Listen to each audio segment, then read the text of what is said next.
Hi, ഞാൻ show തുടങ്ങാൻ പോകണം. ഇതിലേതാ എന്റെ ശബ്ദം പുറത്തേക്ക് ഇരുന്ന് കേട്ടാ? ഇതാണ്. അത് മാത്രം പൊക്കിക്കൂ. ബാക്കിയുള്ള ആരുടെയും ശബ്ദം ഞാൻ പറയാതെ പൊക്കും. എന്റെ ശബ്ദം എന്റെ മുഖം, അത് മാത്രം കേട്ടാലും കണ്ടാലും മതി. ഓക്കെ? നമസ്കാരം, എന്റെ ഷോയിലേക്ക് സ്വാഗതം. എന്റെ ഷോ എന്ന് പറഞ്ഞാൽ എന്റെ മാത്രം ഷോ. ഇനിയുള്ള 1 മണിക്കൂറുകളിൽ എന്റെ തല എന്റെ ഫുൾ ഫ്രെയിം, എന്റെ തല എന്റെ ഫുൾ ഫ്രെയിം. ഒരുപാട് ചോദ്യങ്ങൾ ഞാൻ ചോദിക്കും, അതിനൊന്നും ഉത്തരം എനിക്കറിയില്ല. പക്ഷേ രാജ്യം ആ ഉത്തരം കേൾക്കാൻ കാതോർത്തിരിക്കുന്നു എന്ന് നിങ്ങൾ മനസ്സിലാക്കണം. നിരവധി അതിഥികൾ നമ്മുടെ കൂടെ ചേരുന്നത് ഓരോരുത്തരെയായി പരിചയപ്പെടുത്താൻ സമയമില്ല. നേരിട്ട് കളയും. മിസ്റ്റർ രാജേഷ്, എന്തുകൊണ്ട് മഴ മുകളിൽ നിന്നും താഴോട്ട് മാത്രം പെയ്യുന്നു, താഴോട്ട് മുകളിലേക്ക് പോകുന്നില്ല?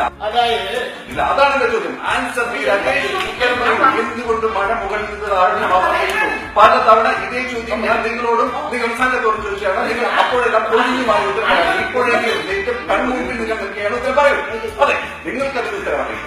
അറിയില്ലെങ്കിൽ അറിയില്ല എന്ന് പറയാം. അല്ലാതെ ഞങ്ങളെ കുറ്റം പറയരുത്. മഴ മുകളിൽ നിന്ന് താഴോട്ട് മാത്രം പെയ്യുന്നു, കാലാകാലങ്ങളായി അങ്ങനെ മാത്രമാണ് പെയ്യുന്നത്. നിങ്ങൾ വിശ്വസിക്കുന്നു. എന്തുകൊണ്ടാണത്? അങ്ങനെയല്ല പെയ്യുന്നത്. തെളിവുകളാണ്. Bundle of judgement of millennium strikes ഞങ്ങൾ പുറത്തുകൊണ്ടുകൊണ്ടിരിക്കുന്നു. നിങ്ങൾ എന്തുകൊണ്ടത് മനസ്സിലാക്കുന്നു? യെസ്, 1, 2, 3, 4, 4 ചോദ്യങ്ങൾ. ഉത്തരം പറയൂ. പറയൂ, ഉത്തരം പറയൂ. ഇല്ല, നിങ്ങൾക്ക് ഉത്തരം പറയാൻ കഴിയില്ല. നിങ്ങൾ ചോദ്യം പറയുക. നിങ്ങൾ ഞാൻ പിടികൂടിയിരിക്കുന്നു.